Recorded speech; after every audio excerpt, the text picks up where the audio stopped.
ವರ್ಷಗಳ ಹಿಂದೆ ಒಂದು ಇಚ್ಛೆ ಪೂರೈಸೋ ಬಾವಿ ಇತ್ತು. ಯಾರೇ ಅದರೊಳಗೆ ನಾಣ್ಯ ಹಾಕಿ ಬೇಡಿಕೆಯನ್ನ ಒಡ್ಡಿದ್ರೆ ಆ ಬಾವಿ ಅವರ ಇಚ್ಛೆಯನ್ನ ಪೂರೈಸ್ತಾ ಇತ್ತು. ಹೇ ಇಷ್ಟಗಳನ್ನ ಪೂರೈಸೋ ಬಾವಿ, ನಾನು ತುಂಬಾ ಶ್ರೀಮಂತ ಆಗ್ಬೇಕು, ಮತ್ತೆ ನನಗೊಂದು ಬಂಗ್ಲೆ ಕೂಡ ಬೇಕು. ಸ್ವಲ್ಪ ದಿನದಲ್ಲೇ ಆ ಮನುಷ್ಯನ ಹತ್ರ ಒಂದು ಬಂಗ್ಲೆ ಆಯ್ತು. ಇದೇ ತರ ಎಷ್ಟೋ ಜನ ಆ ಬಾವಿಯಲ್ಲಿ ನಾಣ್ಯವನ್ನ ಹಾಕಿ ತಮ್ಮ ಇಚ್ಛೆಯನ್ನ ಕೋರ್ಕೊಳ್ತಾ ಇದ್ರು. ಮತ್ತೆ ಬಾವಿ ಅವರೆಲ್ಲರ ಇಚ್ಛೆಯನ್ನ ಪೂರೈಸ್ತಾ ಇತ್ತು. ಆದ್ರೆ ಇಚ್ಛೆ ಪೂರೈಸೋ ಬಾವಿ ಈಗ ಮುದುಕನಾಗ್ಬಿಟ್ಟಿತ್ತು. ಅದರ ಶಕ್ತಿಗಳು ಕೂಡ ಖಾಲಿ ಆಗ್ಬಿಟ್ಟಿತ್ತು. ಈಗ ಅದು ಯಾರದೇ ಇಚ್ಛೆಯನ್ನ ಪೂರೈಸೋಕೆ ಆಗ್ತಾ ಇರ್ಲಿಲ್ಲ. ಹೇ ಇಷ್ಟ ದೇವತೆ ಭಾವಿ, ನನಗೆ ಒಂದು ಹಾರ ಬೇಕು. ನನಗೆ ಇನ್ನು ನನ್ನ ಹಾರನೇ ಸಿಕ್ಕಿಲ್ಲ. ಯಾಕಂದ್ರೆ ಈಗ ಇಚ್ಛಾ ಪೂರೈಸೋ ಬಾವಿಯ ಶಕ್ತಿಗಳು ಖಾಲಿ ಆಗೋಗ್ಬಿಟ್ಟಿತ್ತು.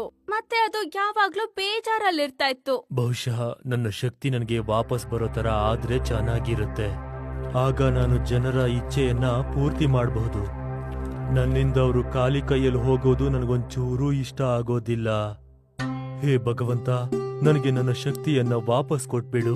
ನನಗೆ ನನ್ನ ಶಕ್ತಿಯನ್ನ ವಾಪಸ್ ಕೊಟ್ಬಿಡು. ನಿಮ್ಗೆ ತುಂಬಾ ಕೃಪೆ ಇರುತ್ತೆ. ಆದ್ರೆ ಏನೂ ಆಗ್ಲಿಲ್ಲ. ಇಚ್ಛೆ ಪೂರೈಸುವಂತ ಬಾವಿ ಇನ್ನಷ್ಟು ಬೇಜಾರಾಗೋಯ್ತು. ಒಂದಿನ ಈ ಇಚ್ಛೆ ಪೂರೈಸೋ ಬಾವಿ ಹತ್ರ ಒಂದು ಪುಟ್ಟ ಹುಡುಗಿ ಬಂದ್ಲು. ಟೀನಾ. ಹೇ ಇಷ್ಟ ಪೂರ್ತಿ ಬಾವಿ, ನಾನೀಗ ತಾನೇ ಕೇಳ್ಪಟ್ಟೆ ನೀವು ಎಲ್ಲರ ಆಸೆಗಳನ್ನ ಈಡೇರಿಸ್ತೀರಾ ಅಂತ. ಪ್ಲೀಸ್ ನನ್ನ ಆಸೆನ ಈಡೇರಿಸಿ ಪ್ಲೀಸ್. ನಮ್ಮ ಅಪ್ಪ ಅಮ್ಮ ಇಬ್ರು ಕೆಲ್ಸಕ್ಕೆ ಹೋಗ್ತಾರೆ. ನನಗೆ ಯಾರು ಫ್ರೆಂಡ್ಸೇ ಇಲ್ಲ ಇಲ್ಲಿ. ದಯವಿಟ್ಟು ನೀವು ನನಗೆ ಒಂದು ಮುದ್ದಾದ ನಾಯಿ ಮರಿನ ಕೊಡಿ.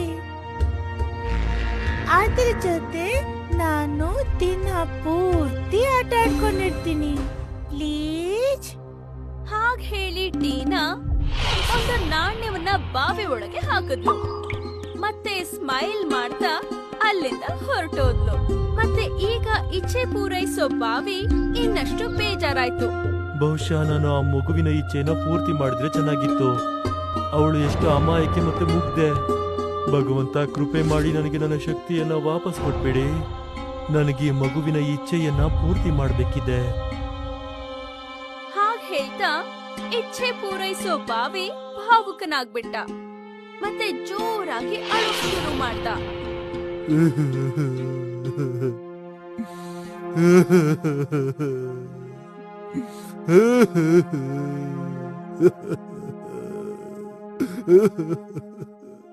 ಕಾಡ್ನಲ್ಲಿ ಇರುವಂತ ಒಬ್ಬ ದೇವತೆ ಜೋರಾಗಿ ಅಳುವಂತ ಸದ್ದನ್ನ ಕೇಳಿಸ್ಕೊಂಡ್ಲು. ಮತ್ತೆ ಬಾವಿ ಹತ್ರ ಬಂದ್ಲು. ಹೇ ಚಪೂರ್ತಿ ಭಾವಿ, ನೀನಂತೂ ಎಲ್ಲರ ಆಸೆಗಳನ್ನ ಈಡೇರಿಸಿ ತುಂಬಾ ಒಳ್ಳೆ ಕೆಲಸಗಳನ್ನ ಮಾಡ್ತಾ ಇದೀಯಾ. ನೀನು ಯಾವುದೇ ಕಾರಣಕ್ಕೂ ಅಳಬಾರ್ದು. ಯಕ್ಷಕನ್ಯೆ, ನಂದಿದೇ ಸಮಸ್ಯೆ. ಏನ್ ಸಮಸ್ಯೆ? ನಾನು ತುಂಬಾ ವಯಸ್ಸಾಗೋಗಿದ್ದೀನಿ. ಮತ್ತೆ ನನ್ನ ಎಲ್ಲಾ ಶಕ್ತಿನೂ ಮುಗಿದು ಹೋಗ್ಬಿಟ್ಟಿದೆ. ಈಗ ನಾನು ಯಾರ ಇಚ್ಛೆಯನ್ನು ಪೂರ್ತಿ ಮಾಡೋದಕ್ಕಾಗ್ತಾ ಇಲ್ಲ. ಆದ್ರೆ ನಾನು ಆ ಚಿಕ್ಕ ಮಗು ಟೀನಾಳ ಇಚ್ಛೆಯನ್ನ ಪೂರ್ತಿ ಮಾಡ್ಲೇಬೇಕು. ಇದು ಒಂದು ಗಂಭೀರವಾದ ಸಮಸ್ಯೆ. ಆದ್ರೆ ನೀನು ಯೋಚನೆ ಮಾಡ್ಬೇಡ, ನಾನ್ ನಿನಗೆ ಸಹಾಯ ಮಾಡ್ತೀನಿ.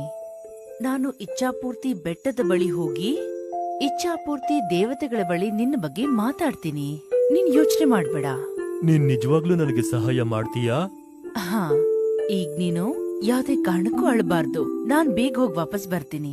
ದೇವತೆ ಇಚ್ಛಾಪೂರ್ತಿ ಪರ್ವತದವರೆಗೂ ಹಾರ್ಕೊಂಡ್ ಹೋದ್ಲು.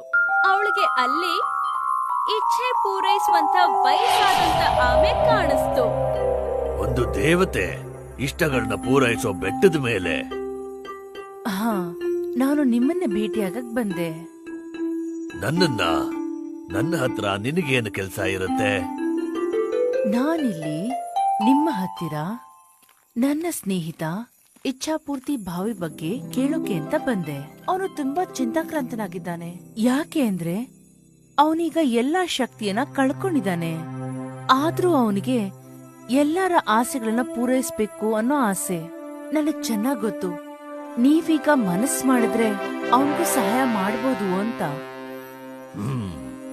ನೀನ್ ಸರಿಯಾದ ಜಾಗಕ್ಕೆ ಬಂದಿದ್ದೀಯಾ. ಈ ಕೊಳ ಕಾಣಿಸ್ತಾ ಇದೆಯಾ ನಿನ್ಗೆ? ಇದು ಇಚ್ಛಾಪೂರ್ತಿ ಸ್ಥಳನಾ? ಅದೇನೋ ಹೌದು, ಆದ್ರೆ ಜೊತೆಗೆ ನಿನ್ನ ಸ್ನೇಹಿತನ ಸಮಸ್ಯೆಗೆ ಇದು ಪರಿಹಾರ ಕೂಡ ಹೌದು. ಅದ್ಹೇಗೆ?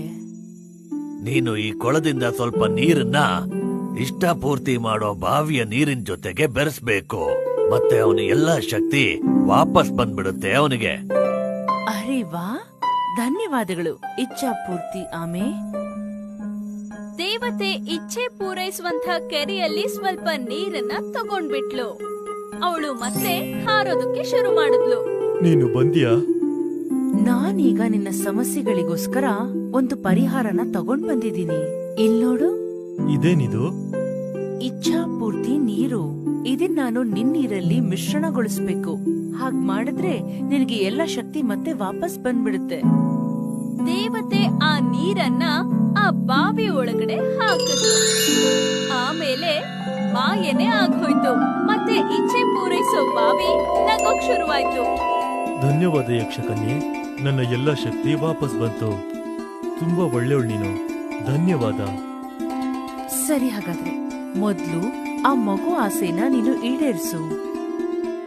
ಟೀನಾಗೆ ಒಂದು ಪುಟ್ಟ ಪಪ್ಪಿ ಸಿಕ್ಬಿಡ್ತು. ಥ್ಯಾಂಕ್ ಯು ಇಚ್ಛಾಪೂರ್ತಿ ಬಾವಿ, ನೀನ್ ತುಂಬಾ ಒಳ್ಳೆಯವನು.